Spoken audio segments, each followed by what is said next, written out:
আজি ৰাষ্ট্ৰীয় javelin day সৰুসজাই ষ্টেডিয়ামত পালন কৰা হয় জেভলিন ডে।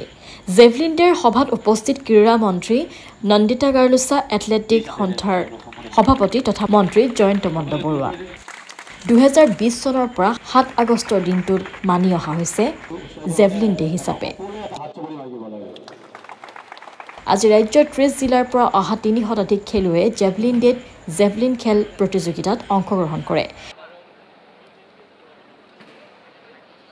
ৰাজ্যত প্ৰথমবাৰৰ বাবে স্থাপন হ'ব এথলেটিক একাডেমি। সৰুসজাইত চলিত বৰ্ষতে হ'ব এথলেটিক একাডেমি, জনালে এথলেটিকৰ সভাপতি মন্ত্ৰী জয়ন্ত মল্ল বৰুৱাই। হোটেল হায়াতক লৈও মন্তব্য কৰে জয়ন্ত মল্ল বৰুৱাই। যিকোনো প্ৰকাৰে হোটেল হোৱাৰ ইংগিত। আমি য'ত হোটেল বনোৱাৰ পৰিকল্পনা কৰিছোঁ, এয়া পূৰ্ব পৰিকল্পনা আছিল, পূৰ্বতে ডিমাৰ্কেশ্যন কৰা আছিল। ইক' চেঞ্চিটিভ জ'ন নোহোৱা ঠাইত সেউজ প্ৰাধিকৰণে একো কৰিব নোৱাৰে বুলি মন্তব্য কৰে বৰুৱাই। আইনে কৰিব দিছে, আমি চুক্তি কৰিছোঁ। হায়াত আৰু তাজৰ লগত অসমৰ পৰ্যটন বিভাগ আগবাঢ়িব লগা হ'লে আমি কাম কৰিব লাগিব বুলি মন্তব্য কৰে জয়ন্ত মল্ল বৰুৱাই। Bureau' report, NDS news.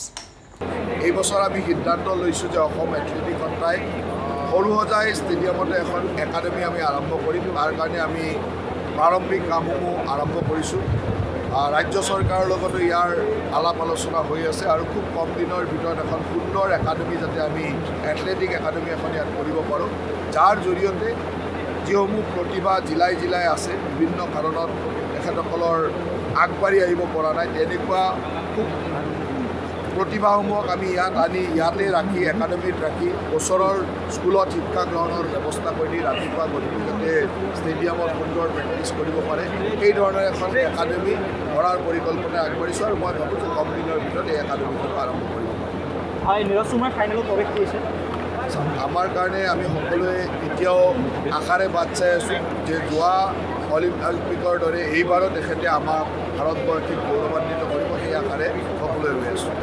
কথাটো হ'ল যে কোনো ইক' চেঞ্চিটিভ জ'নত তেনেকুৱা ধৰণৰ হোটেল আগতেও নহয়, আৰু আমি য'ত হোটেল বনাওঁ সেয়া হ'ল তেনেকুৱা জ'নৰ ভিতৰত নপৰে। গতিকে এইবিলাক মানে নাজানাকৈ বহুত কথা কৈ দিয়ে, কিন্তু ইক' চেঞ্চিটিভ জ'নত হোটেল আগৰ পিছেও নহয়। আৰু তেনেকুৱা চুপ্ৰিম কোৰ্টৰ ৰুলিং আছে বা আমাৰ মানে ফৰেষ্ট এক্টতে আছে, তেনেকুৱা ইক' চেঞ্চিটিভ জ'নত হ'ব নোৱাৰে। কিন্তু আমি য'ত হোটেল বনাব পৰিকল্পনা কৰিছোঁ সেয়া কোনো এনেকুৱা ইক' চেঞ্চিটিভ জ'নৰ ভিতৰত